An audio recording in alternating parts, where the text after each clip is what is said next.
Okay. Smear. Here we go.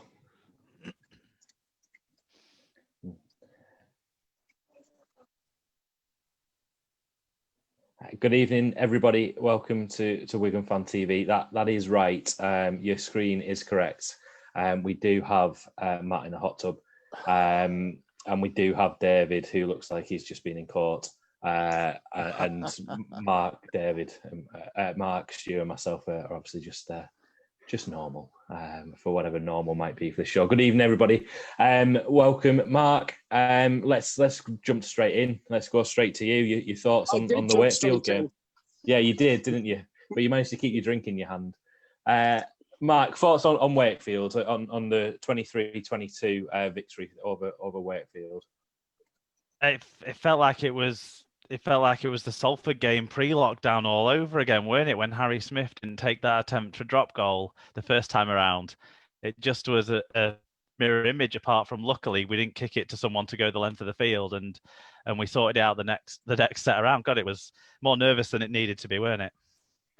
It wasn't great, was it? We played okay again for sort of 50, 60 minutes, and then fell apart. Like you said, it kind of repeated the Salford game, but we'd learnt the lessons from that Salford game a little bit.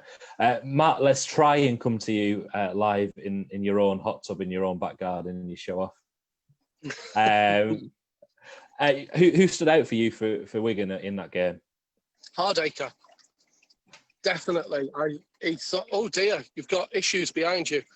I thought Hardaker, talking about having issues behind you, he's got all his issues behind him. He's on fire, isn't he? I think that the thing with Hardaker, though, is that falls down. But as long as your picture doesn't fall down, Matt, that's the most important thing. I'm just looking at the picture because that hat is more than he's got on real life. So it would be good if he did have it on live in the hot tub. I didn't think to bring it on my holiday with me. I mean, why would that not be top of your list when you're packing for a holiday? I don't understand. Hardaker started the game obviously in centre, moved to full-back for that decision that nobody seemed to understand until after the game with Bevan French's injury. Did he impress you in both positions, or has he just shown that he's potentially still the best full-back? He impressed me right from the start, to be honest. From the minute the game started, he had the bit between his teeth, didn't he? Yeah, absolutely. I'm going to mute you, David, because you've got horrible feedback. Is that why you just thrown the camera away? Somebody just walked in on you? You have to unmute yourself now. There was a bit of feedback. Sorry, David. His mum. Has your date arrived? No, I'm not. I haven't been on an interview. Not got a date. You look like you might be in the restaurant, though. I always think when I see your wallpaper with sort of like you could be in an Italian restaurant there. I'm not in a... Look, it's just my kitchen. Look. See? Just me in the kitchen. Promise you. David, I'm still convinced it's a restaurant after that. He was very quick to pan them, wasn't he? David, you agreed to come on this about 10 minutes ago. Why? Because there was only you and Stu. Felt a bit sorry for you. We roped you in. Your thoughts on Zach Hardaker and the performance against Wakefield, David? Yeah, Hardaker has been consistently, not just this season, last season as well. He's been a consistently strong performer, and certainly bandied around as a possible future captain. He's got a baby on the way. Hopefully, as Matt said, all these issues are behind him, and he's certainly shown the leadership ability that we're going to need. The Wakefield game, it was, attack-wise, we looked all right. We had some great little kicks in. French and Hastings, looked impressive, some decent finishes. But defensively, we were terrible. Willie Isaac, one of the tries was just left flat-footed. So there's a lot to work on, but, positive signs. And it's the first game back, but other teams seem to handle it better than ourselves for the first game back. We've got a big game coming up this weekend, which it's going to be. I think it'll be crucial to define how we progress from there on. If we regress and get defeated, it could knock us back a little bit. Matt's just ordering his next drink, I think. So you've just mentioned Willie Isa. We've got to come to the founder of the Willie Isa fan club. Go on. Give us your thoughts on that. No, go on. Give it. I've got my thoughts on that. That David's just mentioned. Go on. You explain it. I thought he had my concrete wellies on that I used for work when he was stood there. Like, I'll put my hand up, and he had a big brain fart. End of. See, he made a mistake. I'll put my hand up and say that. I don't know whether it was completely Willie Isa's fault. I think he was overcompensating with George Burgess next to him. I think he was too worried about, unfortunately, about George Burgess, and that's where he got caught a little bit. He shouldn't have got caught. But Stu, your thoughts on the game overall? Well, first game back, they're all twining on social media, weren't they? Oh, we should have done this, we should have done that. At the end of the day, a win's a win, and that's what we wanted. It wasn't pretty. I know our predictions were out the window, what we said last week, but the win's a win. We move on, and let's hopefully that we take them lot on Sunday now. Obviously, with what's gone on over the last 24 hours, so we move on to them lot, and we go again. So, but if I was to pick a man out who was doing well when he come on, was Harry Smith. After Tommy went off, I thought, here we go. Let's see what this kid can do. And he stood up and he done it. Even Lamb said in the interview after it, if it had been a few games last year, he would have been worried. But no, he put him in, and there you go. The kid done good. So well done, Harry Smith. He's talking about kids doing good as well. How good was Ethan Havard? Oh yeah, it was outstanding. Him. Oh man, absolutely, Mark, brilliant. Yeah. And Liam Byrne as well. I mean, they didn't look out of place at all. No, Liam Byrne needs a haircut. I think that was the one thing that was preventing him perhaps from having an even better game, was the amount of energy that he spent getting the hair out of his eyes. Mark, anybody didn't stand out for you? Anybody whose position may be sort of under threat? I know it's difficult after one game, after so long, but we've got a big squad. We've got Joe Greenwood, remember, still in the squad there, who's vying for a place. I would have been worried about George Burgess because he only did about 25 minutes, and it felt like he only did about 25 minutes. He had a couple of impactful runs, but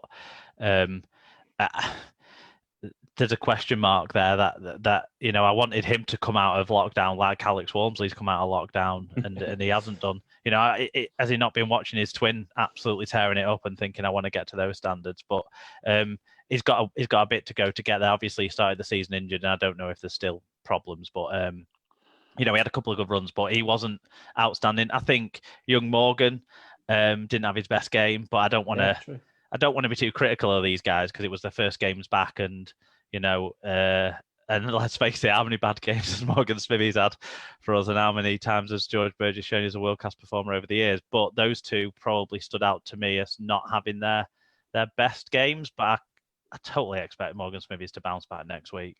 George can't, obviously. Any comments and stuff, by the way, I've got them on my phone. We're using Zoom again today, so we can't sort of throw them onto the screen. So if there's any sort of comments, we'll sort of pick them up from my phone. In terms of that, Matt, George Burgess banned for a game, which basically means he gets another 2 weeks off because we've got the Challenge Cup by the week after. Do you think those 2 weeks are absolutely crucial for him now in terms of trying to get a bit of fitness back in sort of full training, and then he's got to come back sort of again in that Catalans game, as long as we are playing Catalans in a few weeks' time, as long as that doesn't get changed. But your thoughts on that tackle? Can you even remember the tackle? My worry with him having the ban is that the fitness he needs is match fitness. He needs to be playing week in, week out to get to that level. And another 2 weeks of not playing, I don't think is going to do him any favours. Yeah. And the tackle itself, that was fairly innocuous, wasn't it? I mean, that tackle happens to somebody else who doesn't make a big fuss of it like Fafita tends to do. And I think it goes unnoticed, doesn't it? When you watch it back and really examine it, there was a period early in the tackle where Fafita was struggling to get his head out. But I think Burgess did what anyone would expect him to do to free up that space. It's just it didn't happen quick enough because of I think he was unlucky personally. I think it's ludicrous that Gelling did something so deliberate as put his hand in between someone's legs and turn them onto the head like an inch off the floor to make sure he did a nasty tackle and gets 2 games, but something innocuous like what Burgess And that did gets wasn't 1 even in game. a match. Yeah. David, in terms of Allegedly. George Burgess's ban, who comes in for him then again on Sunday now instead of Saturday? We'll come on to all the sort of the other issues in the wider world of rugby league in just a second. But in terms of Leeds, we'll go on to that in a bit more detail. But as a direct replacement for George Burgess, Ben Flowers back from suspension. Can I get Brad Singleton in? I think we've got to lead with the youngsters, taking up the key positions. I'm not sure how far our club is off being fit. We've got the pack tend to be able to switch positions anyway. You've got the likes of Willie Ice who can front up as an extra middle when they need to, but I'm happy with Partington and Byrne starting off. Bullock's going to be obviously a contender as well. Is Ollie still banned? I thought it was still banned. I think he's got one more game, hasn't he? Yes, Maybe 2. Yeah, did it because they both got banned in the same game, didn't they? Yeah. And Flower didn't get as long as him. So David, would you throw Ben Flowers straight back in? He's played 1 game so far and managed to pick up a suspension in that. Yeah, you're going to have to. He's got the experience, hasn't he? We're lacking. We need some game management on there, and I think Flower, potentially from the bench, I think is a decent option off the bench. Just to try and get us a bit of momentum when we need it.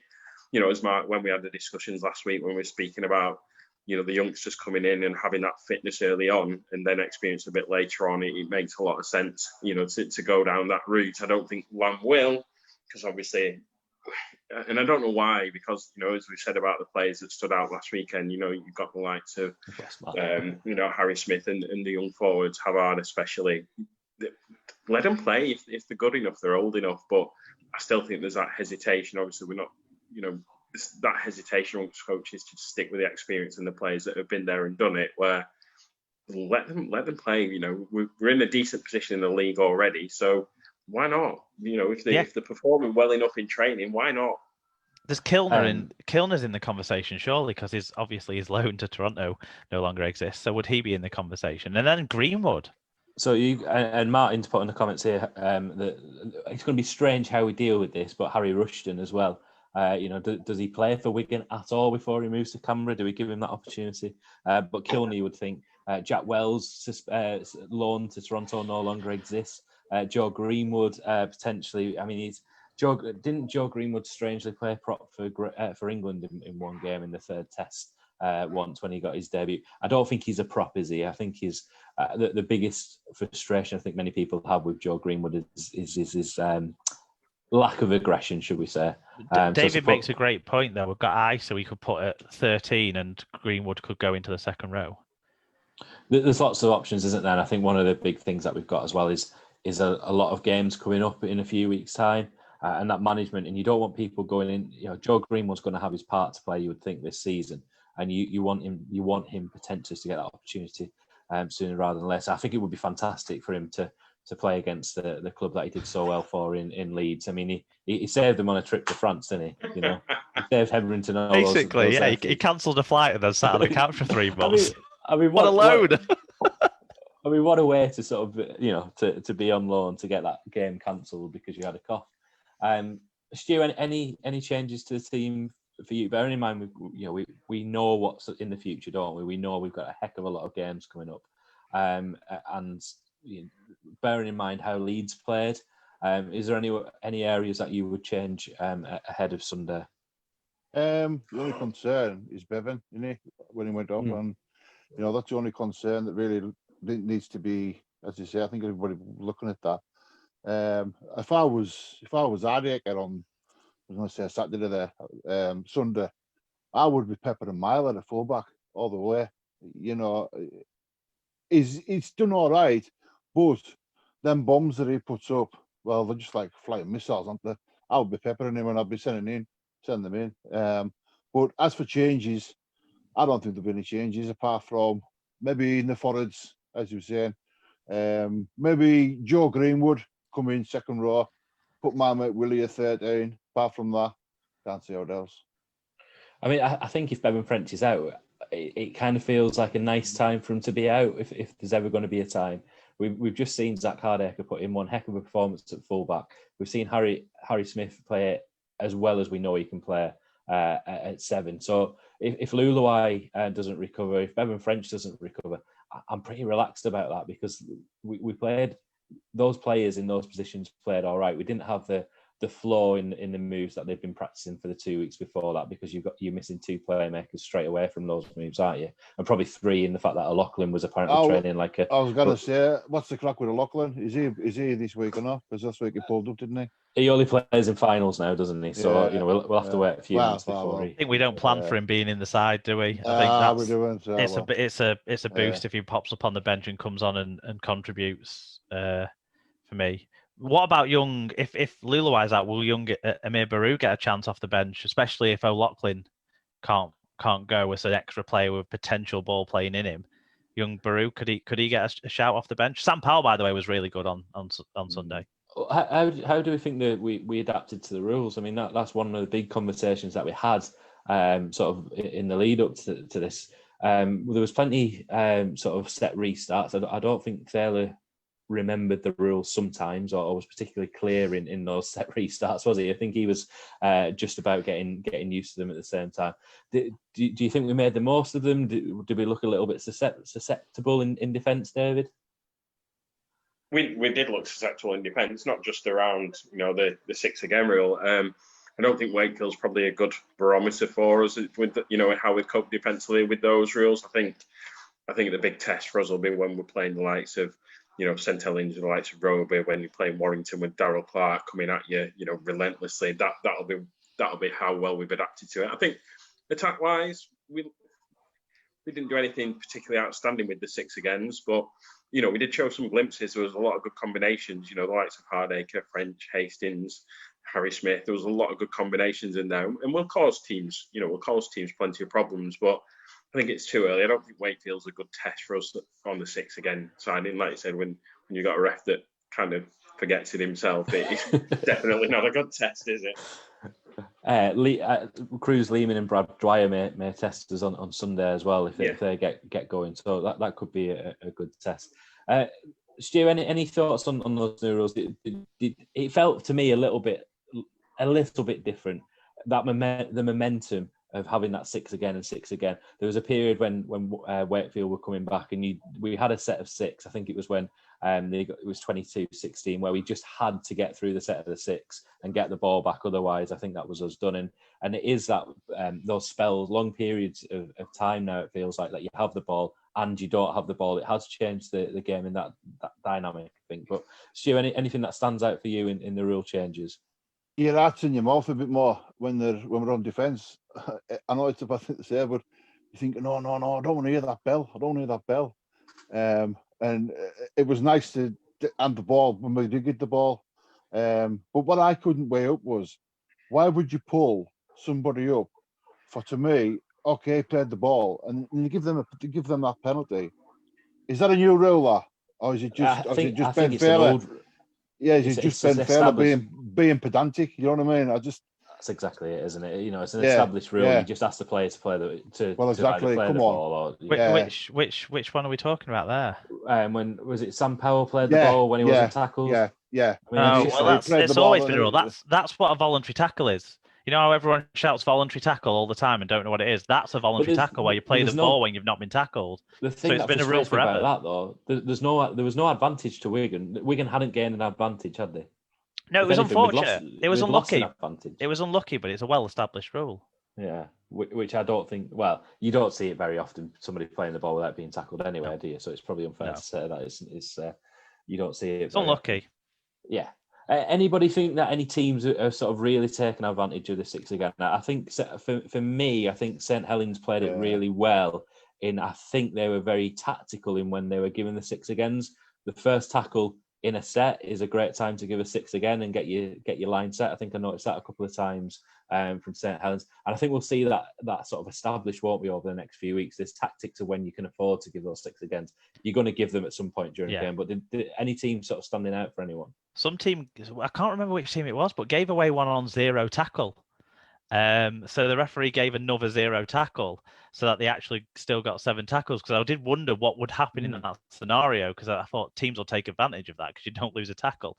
But someone did that, and I can't remember which team. I think the biggest part of the rule change isn't the 6 again. It's that the ball is actively in play for over 10 minutes more per game. So you need your fitness to be up there.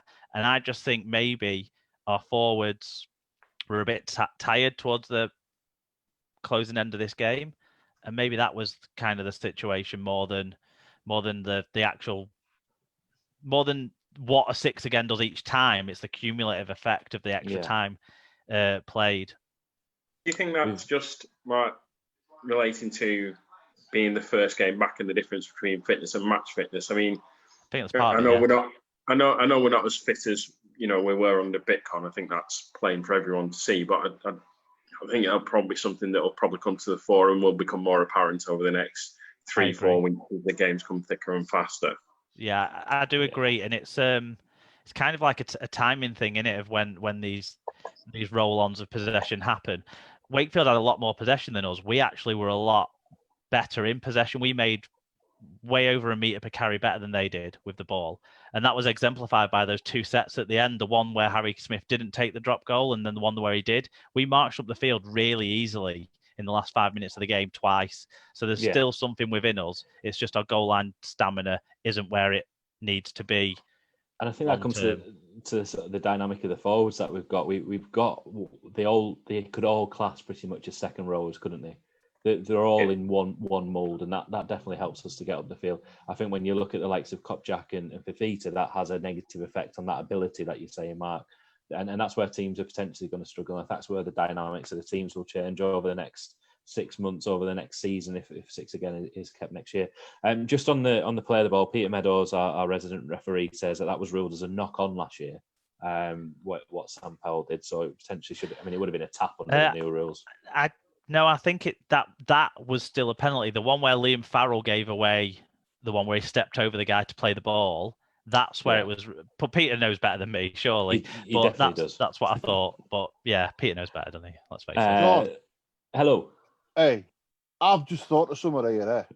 Right. No, listen. Bear in mind, we've got 8 minutes left. Go on. Seatbelt on. No, Mark Stato, you like this, son, honest. Sean, I've just thought of somewhere. Last week, when we're watching the game, Wakefield game, we were doing good there. I know what happened. I know why we went to pants. Because the mother-in-law come in and she sat down. As soon as my mother-in-law come in that living room and started watching that match, that's when we started thinking. Yeah. But I sent her out the living room. I said, get out. And then we won. I'm blaming the mother-in-law for them coming back. There you go. Is she banned on Sunday then? Crux of the issue. What does she think of 6 again? That's what I want to know. She's Maltese, Mark. She doesn't know. There you go. We'll leave it at that. A couple last few things, I guess, to go over. First one is the Sky Sports fan cam. Lydia abandoned me after 10 minutes, and Wigan didn't score in the first 10 minutes, so she didn't get onto Sky. Barry wants to know why his hat didn't change. So this week we have representing Wigan Fan TV on the Sky Sports fan cam, and I do think this may be the last week that Sky do it, because Matt is going on there with his family. He won't be in the hot tub. I think he's gutted because you do get an email from Sky Sports telling you that you cannot drink alcohol, and I think that has made him. I don't think he's too happy about that. But the fact that it's a Sunday now might change his mind. But so Mr. Matt McCauley will be on the Sky Sports fan cam on Sunday. He's already been talking about things that he may or may not do. They involve ivory, rhino tusks, and hunting gear. So goodness knows what we may actually see on our screens on Sunday. Peterson will be after him. Yeah, last 6 minutes before we get kicked off Zoom. thoughts on what's happening at the moment in terms of the COVID testing and the sort of the whole players. David, we'll come to you. We've had a fixture reshuffle. Wigan not too badly affected. We get an extra day's rest, but your thoughts on it? Have Super League responded well? What more can be done in this situation? There isn't much that you can do. I mean, obviously we've seen all the issues up in Scotland with the football up there, and the Aberdeen players being a little bit careless and going having a night out and contracting it, and obviously the Celtic player not telling them that he'd been to Spain and didn't isolate. So I think Super League have got a pretty good handle on it, and a lot of the time they do get it right. When they get it wrong, it's spectacularly wrong. But when they get it right, and what can they do? There's not much they can do other than kind of ask Salford and Hull to isolate for 14 days. It's going to cause a bit of a fixture turnaround. I think it's Saints and Castleford now instead this weekend. Yeah. They've just had to reshuffle it. So you just got to hope that it doesn't spread further and affect all the games, because that's when we could see the season put on hold again. Because obviously having the sport back is great, but it's still not the big thing at the moment. It's still not the priority, and the priority is to try and control the virus, as Boris says, which is nigh impossible. But yeah, I think they've handled it well. They've done it a few days in advance. They've given people, obviously it's not affecting fans as such, because it's just when can you watch it on the telly, and because they're limiting it to certain stadiums, again, there's not too much disruption going around. So, but I think they've probably got a better handle on it than a lot of sports, really. Stu, your thoughts on that? I mean, it kind of adds weight to the fact that this season is literally paying lip service to the Sky contract, isn't it? We're fulfilling a contract here. But Stu, your thoughts on the way that's been dealt with over the past couple of days? No, I agree with David thoroughly. The main thing is to keep the sport ticking along. Rearrange fixtures if they've got to. At least the sport's still going. Let's hope it keeps going, but it's the old COVID-19 in the background, isn't it? It's one of them, it's the old pandemic. Let's hope it doesn't ruin the sport. But we just got to think of lives, health and safety. So let's just keep going for as long as we can. Keep going. So there you go. Matt, does this sort of just mean that we just have to have more testing? The RFL and Super League have just got to find the cash to get those 2 tests a week? I think they need to think about using some of the government loan for testing. If that's a possibility from the scope of that loan, we don't really know the agreement. I agree with what the guys saying. The reaction from the clubs in the Super League today to get the fixtures rejigged and stuff was fantastic. There's probably some questions about how it came about, in just that we've got to realise there can't be any complacency here. There's like you say, we need to pay lip service to the Sky contract, but we need to fulfil that contract. Otherwise, the hole that the clubs are in, and all us should have got, whilst we've been talking about this, we've all had our emails from the club about the season tickets options, voting being open. That just underlines how much our club, needs money and stuff. Doesn't need to be giving back more money to people, because lots of us fans will need our money back. So we don't want Sky needing their money back too. But it's just a reminder how on a knife edge this all is, and the players probably have to do more than just follow the government guidelines. Because let's face it, the government guidelines aren't. Some of the whole players came in. The players have to realise that it's not just about staying at home unless you're spending money or earning money. They need to stay at home anyway, and they need to be more alert, and they need to tell the club if they've been somewhere. They need to fill in that form properly. Don't go lying on a physio's table getting a massage or whatever when you're feeling unwell. Fill in your form properly before you turn up to training. And some of the whole players got it in the neck from a few fans today, didn't they? And it's not it's not a criticism of them necessarily. The complacency is widespread. Yeah. This is a reminder, not just for Hull FC. It's a reminder for all of the clubs, all of the players. It's a wake up call. Take this more seriously. Okay, last minute or so before we get kicked off. As Matt comments up from the Wigan Warriors Fan TV Facebook account saying, "Sorry everyone, the hot tub steam was playing havoc with my phone." I don't think that's the only thing, Matt. Okay, right, let's run round the screen. We've not talked much about Leeds. Leeds are absolutely hammered by St Helens. Means absolutely nothing for when we play them, because if we can make any team look good. That is the good thing about Wigan. David, score predictions. 18-10 Wigan. Stu? 14-6 Wigan. Mark? Wigan by 10. Yeah, I'll go Wigan 23, Leeds 18. I think we'll be in for another close game, unfortunately. But anyway, let's hope that we all enjoy the game. We get a game and we get to see this face on Sky Sports.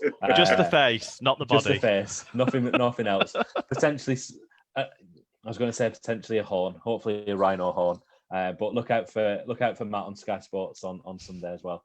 Gents, thank you as always for joining us. Stay safe, everyone. Enjoy the games this weekend, and we'll catch up with everyone next week.